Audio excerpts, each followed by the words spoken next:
Number 9, I'm excited to share this one because this is what I wish that I have experienced in my home country. Person, why are you acting like that? You're just a nurse. You're just a nurse. Hello everyone, welcome back to my channel. If you are new here to my channel, my name is Cor and I'm your district nurse from Southeast England. In today's vlog, I'm going to share to you 11 social norms or practices that I have observed since I set foot here in the UK. Disclaimers first. This is purely my opinion and is based on my day-to-day experience as an immigrant here in the UK. Here is my number 1 observation. They love to read their books. So you can see people anywhere reading their books. It could be at the bus stop, at the park, at the airport, on a bus, on a train, on an airplane, like literally everywhere, guys. So I'm just embarrassed in a way or even jealous that these people find time to read their books despite it, in spite of. So even if they are in a public place, they're still able to concentrate reading their books. So I can't imagine doing that. So I'm not really a book lover, so I can't relate. So I don't know how they do that, but I can see them really concentrating reading their books, especially when I travel from Reading to London. Oh my God, I'm just amazed by these people, guys, that they just zone out and then they just read their book unbothered, not distracted at all. Number 2, I hope you would agree with me that UK is known for queues. They love to queue, guys. So they like to queue for everything, like in the grocery store, in any shops, like anywhere. You can see people queuing and they're very patient. Like in most cases or in most situations that I have experienced, I've never seen any trouble or any issues during a queue because they are very systematic and they are respectful of each other. So you really have to line up for something. So believe me or not, if you will try to skip the queue, you will get that look, guys. You will get that look, or even you will be told off because it's very impolite for them if you try to disrespect the queue, because queue is life here in the UK, guys. Number 3, they try to be independent as much as possible. So let me give you some scenarios or examples why I feel that people here are very independent. Number 1, like when I was new here in the UK, I was not really used to practicing clean as you go because we are used to having a lot of stuff in any fast food restaurant. So we expect that they clean up after we eat. But when I arrived here in the UK, I didn't know that it is a practice by the people here that you have to clean as you go, so especially in a fast food restaurant. So for example, in McDonald's, I didn't know that you have to collect all your trash and throw it by yourself. I didn't know that. I was surprised. It's my first time really to encounter clean as you go practice. I've never encountered that in the Philippines. It's not really a practice in the Philippines, although I think now there's been more restaurants that are practicing clean as you go, which is a good thing. I think this is a common practice among Western countries that teenagers at the age of 13 or 14, they are starting to do part-time jobs. And not because they are required to do so, but this is their own decision because they want to have their own source of allowance, not only relying from their allowance from their parents. Also, I've learned that these kids, they are using their salary, even how small it is, they're using them to save for something that they want to buy and even for going for holidays. So I'm really amazed by this kind of practice, and I wish that we could do this more in the Philippines and not criticizing the parents that are encouraging their children to do such thing, because it's not child abuse if they really wanted to do it. And as long as they're still focusing on their education, then why not, right? It's a good training ground to be financially independent in the future, isn't it? So since I've been working in a care home for quite a long time now, I really salute all the elderly in the UK because they're very independent. As much as possible, they won't ask for help or assistance from any nurse or care staff as long as they can do it. And there are still other elderly people that are staying independently at their own homes, not in a nursing home or not in a residential care home. They're still doing their own meal preparation, their groceries, and they're even driving at the age of 90 years old. And not only that, they're still very active in their community activities like attending social groups. And with knowing this, I was really amazed that they refuse to lose their independence as much as possible. Number 4, they live an active lifestyle and they are an advocate of health and wellness. So this is actually one of the best things that I have observed here in the UK, and I wish that we could practice this more back home in the Philippines, because when I arrived here, it was on September 2017. It was approaching, I think, autumn. Of course, you're still new in the place. You want to explore and walk around. And then I was surprised by these people running with their, the running outfit, like sando and shorts, and then people cycling. I was surprised, like, oh my God, I feel so cold. And then these people just running around with a very thin clothes. Some of them are paddling by the river, and some of them are cycling. And I feel like, is there a marathon going on? But it's just really a common day for them. I'm really impressed with that kind of practice, because they're really trying to get fit. I think not really to get fit, but more on practicing a healthy lifestyle. That's why they live longer. So I'm not surprised why I have this residents or my patients in my care home that are reaching age 100, 105. And not only they are into running, cycling, or whatever water activities they do, they are into sports. They love sports. I think it's a way for them really to socialize. It's not only for health reasons. Unlike in the Philippines, yeah, one of our way of socializing is talking with our neighbors, which is chismisan or maritesan. But they don't do that here because they are very private people. They rarely go out of their homes to chat or have a conversation with their neighbors. Not unless maybe if you are in a community or in a village where you have common friends or relatives. It rarely happens. So I think this is their one way of releasing stress. So that practice is really a thumbs up for me. So I am proud to say that I am in a way practicing some healthy lifestyle, like going to the gym at least once or twice a week, completing my 10,000 steps when I am on my day off, walking by the riverside, feeling the fresh air, just being with the nature. I feel like I'm very British when I do those things. Oh, walking along the river, just completing 10,000 steps. My God, I have never done that back in the Philippines, because obviously Philippines is a tropical country. It's very hot. It's too hot. The first 2 minutes of your walking, you're already sweating, and then you're tired because of the heat, everything. So it's a good excuse, isn't it? Number 5, they value the work-life balance. So I've never heard really of work-life balance before, because it's all about work, work, work, and money when I was in the Philippines and even when I was in the Middle East. It's just a simple thing. Like at work, I don't know if it's just me, but I have this kind of attitude before that I work even if it's my break time, like a working break, because I don't want to waste my time spending it on breaks, because I want to finish all the tasks within the 12 hours of my shift. But here in the UK, your colleagues and even your manager will remind you that you have to take a break. So they really value spending their breaks at work.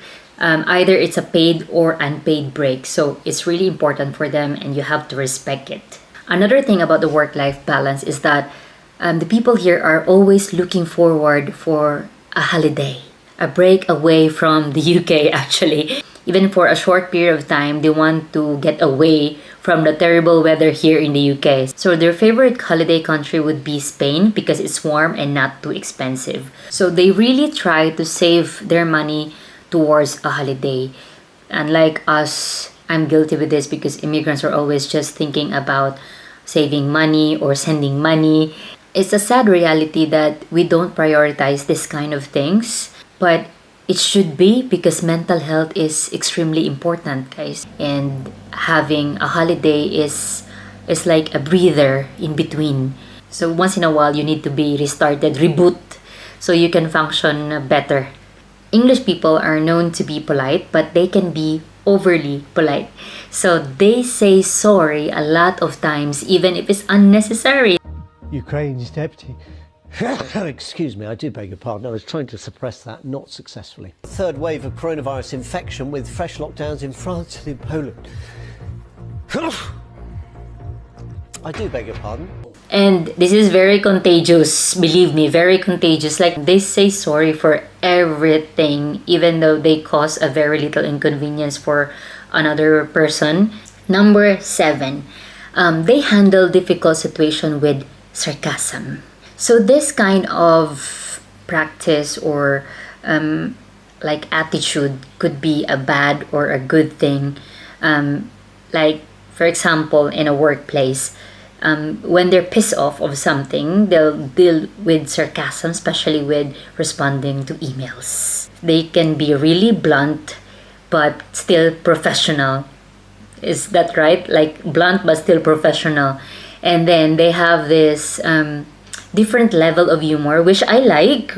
And they love bantering, guys. You know what bantering is like? You're insulting each other or randomly throwing negative things about each other, but you're not really fighting, but you're just playing around. And sometimes it sounds like you're fighting, but you're not. It's just really a banter, like exchange of insults.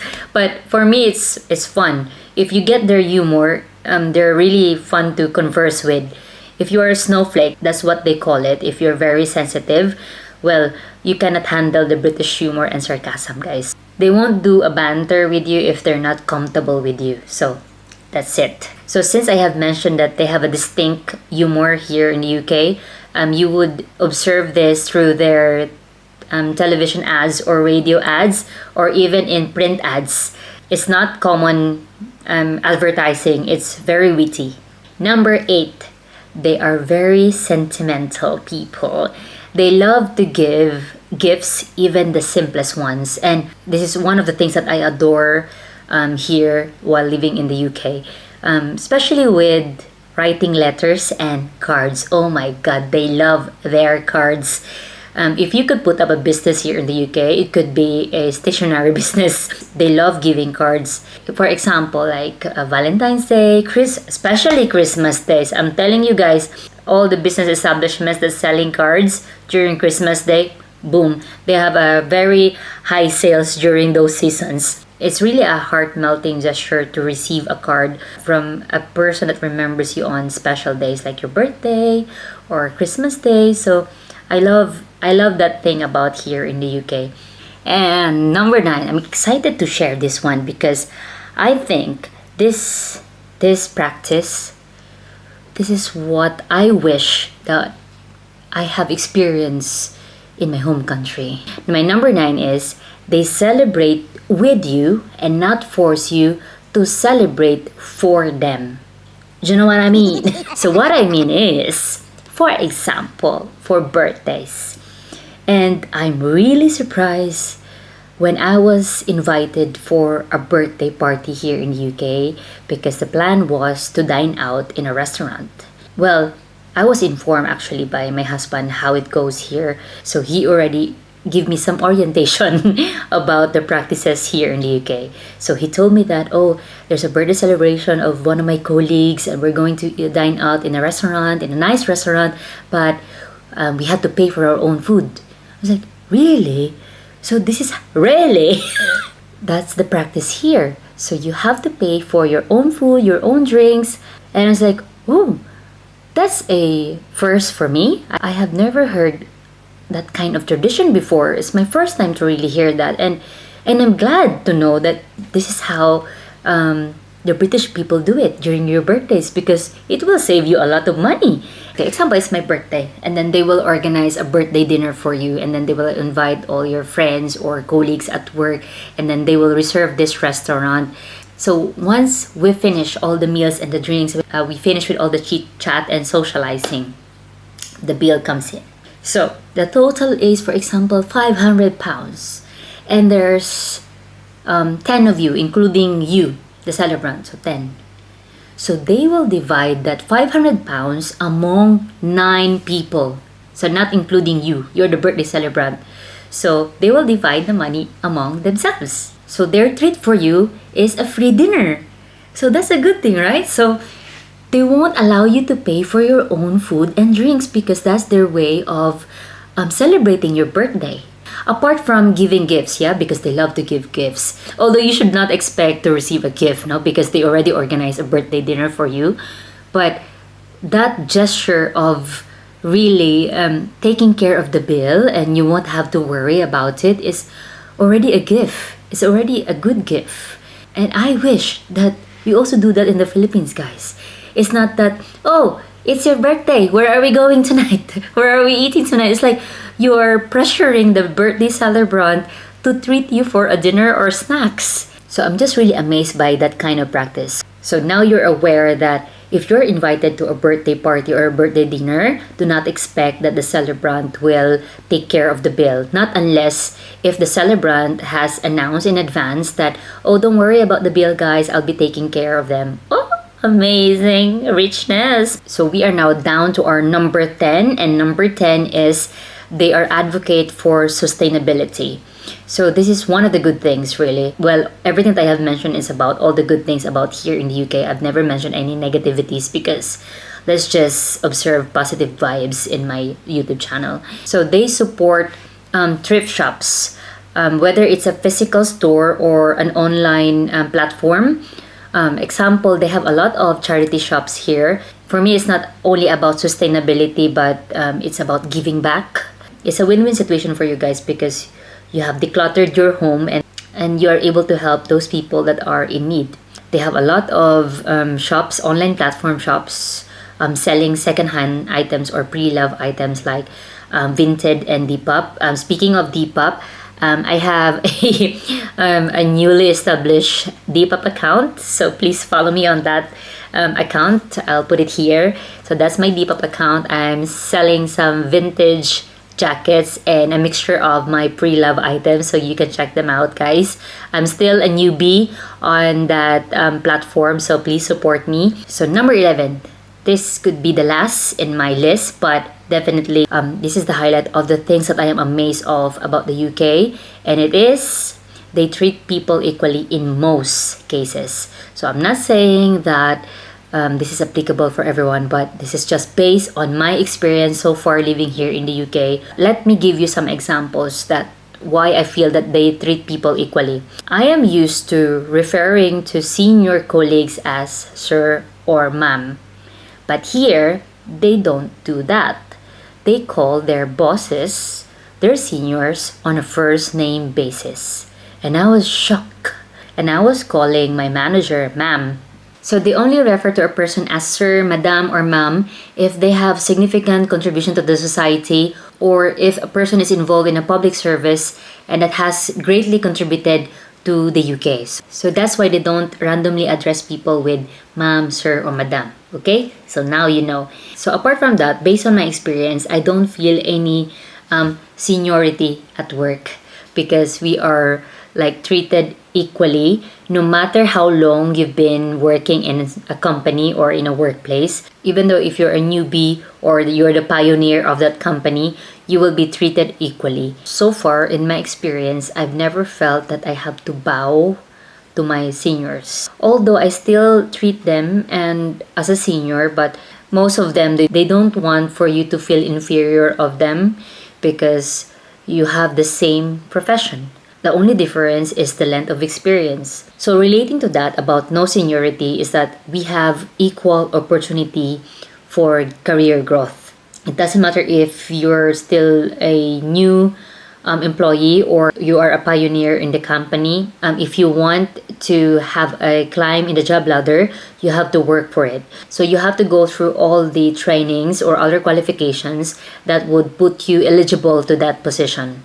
The opportunities for a career growth in the Philippines are mostly applicable for employees that have worked for longer years as compared to newbies. I think that's really an unfair kind of requirement because there are people that have worked longer in a company than you are, but you feel like you're more eligible and more qualified. Last one, about treating people equally. In my line of job, our partner as a nurse will be the doctors. So we render care to our patients based on what the doctors advise here in the UK. And this is hands down, one of the best things that I have experienced here is they value your opinion.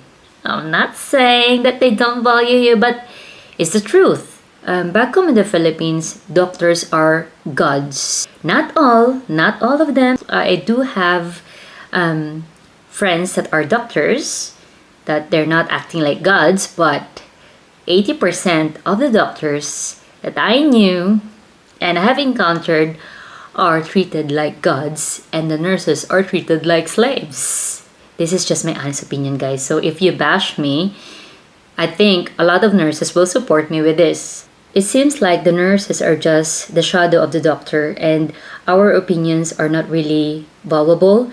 And if you try to suggest something, or if you try to correct them, not really to correct them, but really to give an input about the care and treatment of a patient, you will sound like and you will look like the villain. You are like the epal in the hospital. They will think that, oh, this person, why are you acting like that? You're just a nurse. You're just a nurse. And they feel insulted right away if you try to give your opinion about a care and treatment of a patient, which is totally a negative practice because we should work hand in hand. But unlike here in the UK, I've never felt more valued. I have experienced this in the Middle East where my opinions are valued and my suggestions were taken into consideration in giving treatment to the patients. And I'm really grateful that the doctors listen to us if we raise any concerns about our residents, and then if we give some suggestions or recommendations about the care. I've never felt insulted or whatever. If they feel it's not correct or applicable to the patient, they will politely decline it or say to you that, oh, this is not the correct way because this will not be beneficial for the patient. There are a lot of times that they would agree to your suggestions, which is really a boost to your confidence as a nurse. And for me, that's a good partnership between a nurse and a doctor. So having an open communication between the nurse and the doctor is a key to achieve an effective care to the patients. So hopefully this could be an eye-opener for the healthcare industry in the Philippines that we should not treat our nurses as an accessory or a supplement staff to the doctors. Instead, nurses in the Philippines must be treated as valuable staff that equally contribute to the delivery of healthcare. So hopefully you find this vlog interesting, guys. So if you have other observations about social norms or practices here in the UK that I haven't mentioned in the vlog, please feel free to comment down in the comment section. Thank you for watching this vlog for today, and if you haven't subscribed yet to my channel, guys, what are you waiting for? Please hit the icon subscribe and hit the notification bell to keep you updated of my latest vlogs. Once again, thank you, and I'll see you soon. Bye-bye!